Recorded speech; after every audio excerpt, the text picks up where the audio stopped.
Breakfast ആയിട്ടും dinner ആയിട്ടും ഈവനിങ്ങിൽ snacks ആക്കിയിട്ടും കുട്ടികളുടെ ടിഫിൻ ബോക്സിൽ കൊടുത്തു വിടാനൊക്കെ പറ്റുന്ന വളരെ സിമ്പിൾ ആയിട്ടുള്ള എന്നാലും നല്ല ടേസ്റ്റി ആയിട്ടുള്ള ഒരു ചീസി മാക്രോണി മസാലയുടെ റെസിപ്പി നോക്കാം. ഫസ്റ്റ് മാക്രോണി ഒന്ന് വേവിച്ചെടുക്കാൻ വേണ്ടിയിട്ട് വെള്ളം തിളച്ചതിലേക്ക് ഓയിലും ഉപ്പിട്ടിട്ടൊന്ന് മിക്സ് ചെയ്തിട്ട് മാക്രോണി ഇട്ട് കൊടുത്ത് നന്നായിട്ട് മിക്സ് ചെയ്ത് കൊടുത്തതിന് ശേഷം ഇതുപോലെ ഒന്ന് കുക്കായിട്ട് വന്നാൽ അതങ്ങ് വെള്ളം ഊറ്റിയിട്ട് മാറ്റി വെക്കാം. ഇനി ചൂടായി വന്നിട്ടുള്ള പാനിലേക്ക് ബട്ടർ ഇട്ടൊന്ന് മെൽറ്റായിട്ട് വരുമ്പോൾ വെളുത്തുള്ളി ഇട്ട് നന്നായിട്ടൊന്ന് റോസ്റ്റ് ചെയ്തെടുക്കണേ. പിന്നെ അതിലേക്ക് വലിയ ഉള്ളിയും കൂടി ഇട്ട് കൊടുത്ത് നല്ല പോലെ ഒന്ന് റോസ്റ്റ് ചെയ്ത് ഇതുപോലെ ആയിട്ട് വന്നാൽ തക്കാളി പ്യൂരി ഒഴിച്ച് കൊടുക്കുന്നുണ്ട്. കൂടെ മസാലപ്പൊടികളും ഉപ്പ് ആഡ് ചെയ്ത് കൊടുത്ത് കുറച്ച് ടൈം ഒന്ന് വഴറ്റി കൊടുത്തതിന് ശേഷം ടൊമാറ്റോ സോസ് ഒഴിച്ച് കുറച്ച് ടൈം ഒന്ന് കുക്ക് ചെയ്തെടുക്കാം. ഇനി പാലും ഫ്രഷ് ക്രീമും ചീസും കൂടി ഇട്ട് നന്നായിട്ട് മിക്സ് ചെയ്ത് 2-3 മിനിറ്റ് ഒന്ന് കുക്ക് ചെയ്തെടുക്കാം.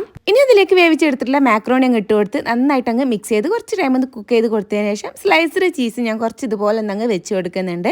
അല്ലാന്നുണ്ടെങ്കിൽ ഗ്രേറ്റഡ് ചീസ് വെച്ച് കൊടുത്താലും മതി കേട്ടോ.